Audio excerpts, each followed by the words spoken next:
பரிக்கல்ல லக்ஷ்மி நரசிம்ம பெருமாள் கோயிலில் இருக்கக்கூடிய ரெட்டை ஆஞ்சநேயர் தான் இப்போ நம்ம சேவிச்சுட்டு இருக்கோம். ரொம்ப விசேஷமான ஆஞ்சநேயர். நம்ம என்ன வேண்டிக்கிறோமோ அங்கே நெல்லை பரப்பி அதில் எழுதினோம்னா ஆஞ்சநேயர் நிறைவேற்றி வைப்பார் அப்படிங்கிறது நம்பிக்கை.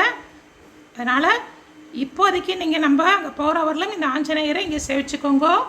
அஞ்சனை சிறுவனை ஆற்றலில் அனுமனை நெஞ்சினில் நிறைவுற துதிப்பாயே செஞ்சோலில் வளவனை அஞ்சனை அகல் உற எஞ்சிய வழகனை துதிப்பாயே வெஞ்சமரடுபவன் வெற்றியை நடுபவன் நஞ்சனி கண்டனின் ஒரு சீரே கொஞ்சமும் பயமில்லை கொற்றமும் உடையவன் அஞ்சனவண்ணனின் ஒரு தூதன்.